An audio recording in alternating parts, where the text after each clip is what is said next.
উপস্থিত রয়েছেন আজকের এই মহতী সম্মেলনের সম্মানিত সভাপতি, উপস্থিত বিশেষ অতিথি সহ আগত সবাইকে ইসলামী ছাত্র আন্দোলন বাংলাদেশ সরকারি আশিক মাহমুদ কলেজ শাখার পক্ষ থেকে আন্তরিক মুবারকবাদ ও শুভেচ্ছা।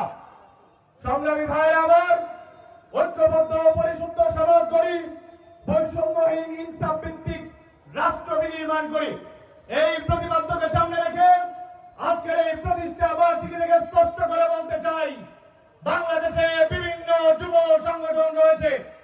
নাম বলতে চাই না, একটার নাম যদি বলি যুবলীগ। এই যুবলীগের পেটুয়া বাহিনীরা বিগত আওয়ামী ফ্যাসিস্টের সময়ে আওয়ামী লীগের সাথে কাঁধে কাঁধ মিলিয়ে আওয়ামী লীগের লাঠিয়াল বাহিনী রূপে তারা এই বাংলাদেশের ফ্যাসিজম তারা কায়েম করেছিল। আমরা দেখেছি প্রতিদিনই পত্রিকার নিউজে যুবলীগ যুবলীগ যুবলীগ, তাদের অপকর্ম দুর্নীতি গুণ খুনের শেষ ছিল না।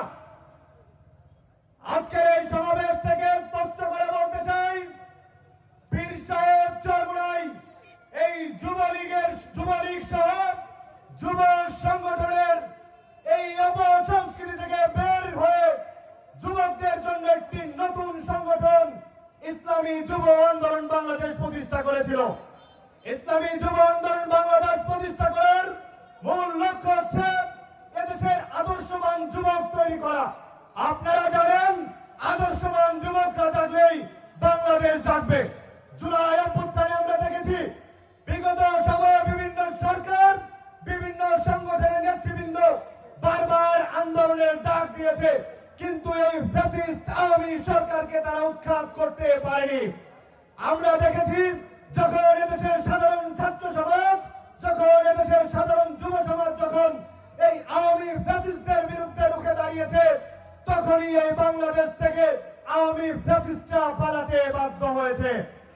সংগ্রামী ভাইরা আমার, আমরা বিশ্বাস করি আগামী দিনে যদি পীর সাহেব চরমুনাইয়ের নেতৃত্বাধীন ইসলামী যুব আন্দোলন বাংলাদেশের শত শত লাখ লাখ কর্মী যদি তারা এই ইনসাফের পক্ষে থাকে, তাহলে এই বাংলাদেশ সত্যিকার অর্থে বৈষম্য মুক্ত একটি বাংলাদেশ হবে।